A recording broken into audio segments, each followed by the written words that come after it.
Could you please discuss free will and Sam Harris's and others' ideas of its non-existence? Well, that's a good complicated question to kick things off. So I want to tell you a little bit about how to conceptualize free will, I think, first, because it's obvious that we don't have infinite free will. Our choices are constrained in all sorts of ways. And I think part of the reason that there's a continual discussion about free will in the philosophical literature is because just conceptualizing the issue properly is extraordinarily difficult. So I like to think about it, at least in part, the way that you think about a game. You know, if you're playing a game, obviously the game has rules. So if it's a chess game or a basketball game, then there are things that you can do and things that you can't do. And so it's a closed world in some sense. But the fact that there are things you can't do when you play a game also seem to open up a universe of possibilities for things that you can do. So chess obviously constrains you to a board and to a certain number of men and to a certain pattern of rules. But the strange thing is that when you put in those rules, because rules sound like limits, they sound always like things you can't do. But when you set up a constrained world like that and you lay out a system of rules, what you do is open up an infinity of a near infinity of possibilities. Same with music. You know, music has rules, obviously. And if you follow the rules, then you can make an infinite variety of music.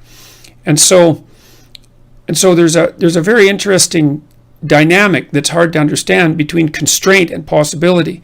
And there's a deep idea that's associated with that I read in some Jewish commentary on the biblical stories that I read a long time ago, talking about the relationship between God and man. And the idea was that God, imagine a being with the classical attributes of God, omniscience, omnipotence, and omnipresence, all-seeing, all-knowing, and all-powerful.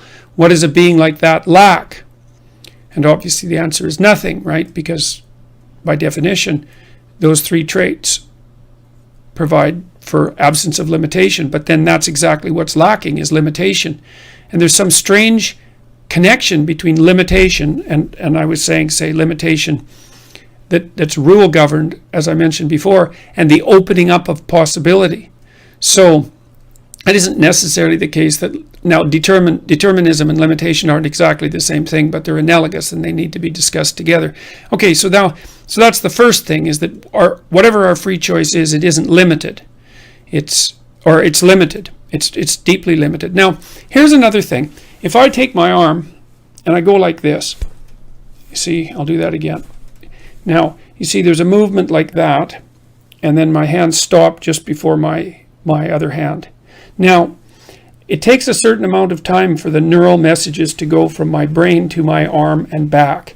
And the time it takes my hand to go like this and stop is actually shorter than the time it takes a message to get to my brain and back. So what that means is that when I plan this movement, which is called a ballistic movement, it's called a ballistic movement because it's like a bullet. Once you let it go, it's gone. There's no calling it back.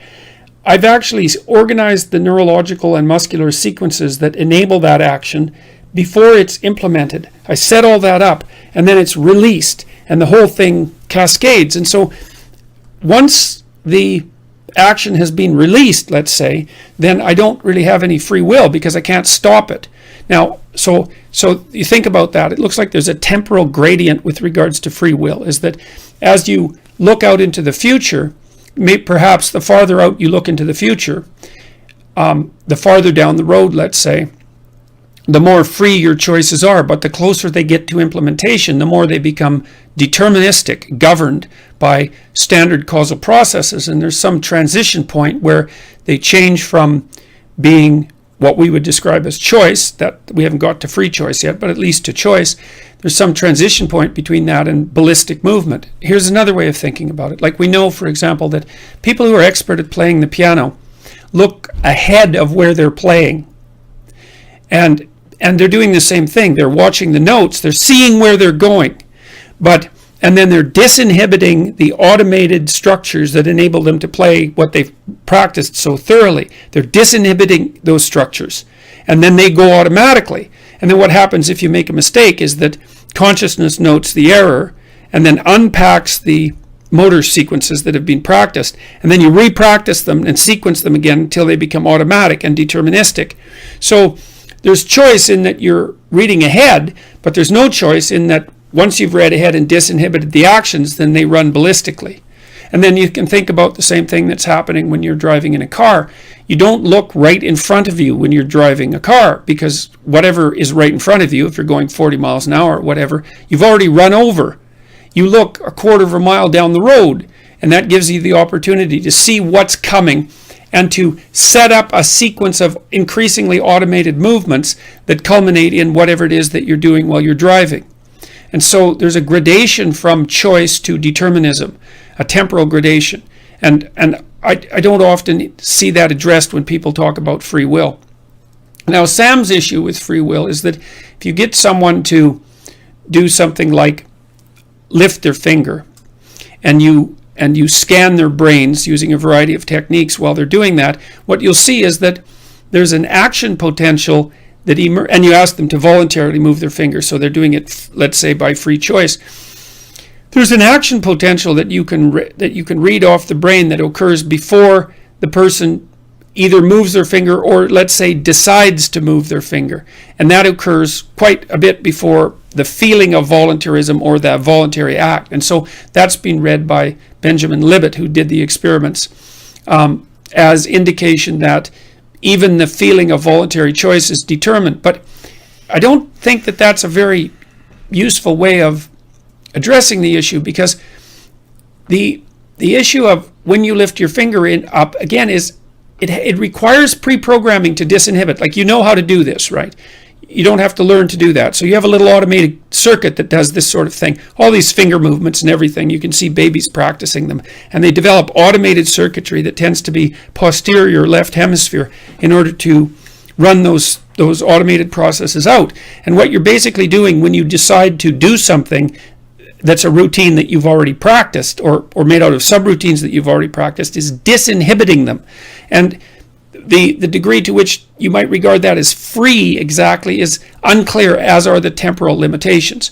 So I don't think that Libet's experiments demonstrate conclusively that there's no such thing as free will, even though there are action potentials that indicate that there is brain activity signaling even the onset of a voluntary choice early. Now, another thing that we might look at in relationship to that is,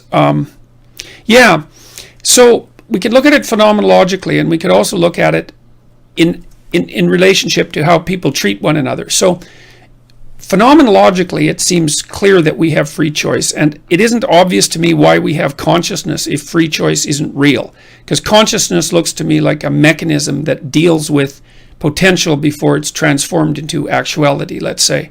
And I think consciousness is also the faculty, so to speak, or a manifestation of the faculty that enables us to pre-program deterministic actions. So again, let's think about someone playing the piano. They're practicing, after you repeat and you repeat your finger movements, if you're playing the piano, any complex motor skill is like that. You have to repeat it and repeat it and repeat it and repeat it. And you're using consciousness to program it, to sequence the motor movements, and to pay attention to them. That all seems voluntary, and it involves the activation of a tremendous amount of your brain, because if you're doing something new, a lot of your brain is activated. And then as you practice it, the amount of brain that's activated decreases. It shifts from right to left, and then it shifts from frontal to posterior, and a smaller and smaller area. So what's happening is that consciousness is creating little machines in the back of your head that do things in an automated manner. And the consciousness looks like consciousness appears and feels, that would be the phenomenological end, as if it's doing that voluntarily, and it is associated with a different pattern of brain activity.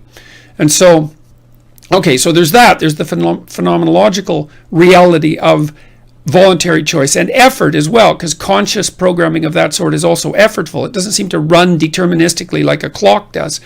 And then finally, there's also, and I don't know what you think about this with regards to evidence, but what constitutes evidence is not always that easy to determine, even in the scientific domain. So Think about how we think about ourselves and other people, and how we treat ourselves and other people.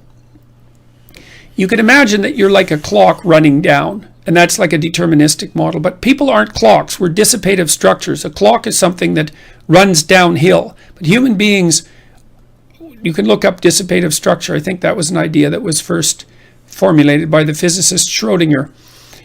We're not clocks by any stretch of the imagination, and we take energy in and we disperse energy, and we're anti-entropic in a temporary sense. So that makes us, and life is as well. Schrodinger wrote about that in a book called What is Life? And what we seem to do, this is how it looks to me. We don't contend with the present, and we're not driven by the past. Instead, what we see in front of us is a landscape of possibility. And in my wilder moments, I think that's associated with the physical idea of multiple universes, but that's in my wilder moments. It's just a speculation. And so what we see in front of us is an array of potential universes. And those are the universes that we could bring about as a consequence of our actions. And we make choices to the right or the left. There's a lot of mythological speculation about that sort of idea too, in an ethical sense, because we decide what sort of reality that we want to bring into being. And so we encounter potential like God did at the beginning of time when he made order out of chaos. Chaos is this chaotic potential. We confront chaotic potential with our consciousness, and we cast that into reality. And that, now then you think, well, is that really the case?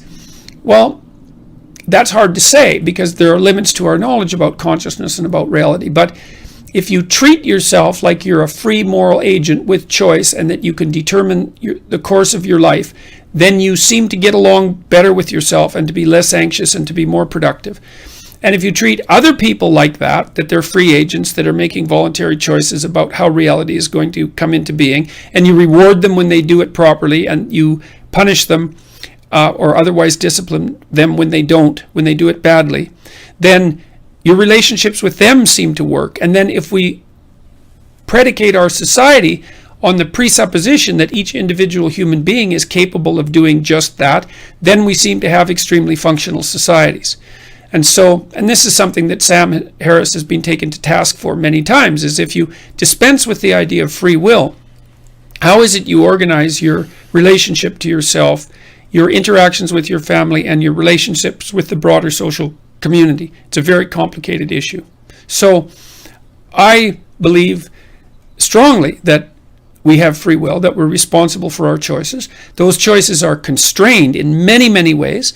I think there's a gradient of free will from free out into the future to increasingly constrained as the present manifests itself, to deterministic in the moment. When in the moment of action, we might think that we enter the realm of deterministic causality at the moment of action, something like that.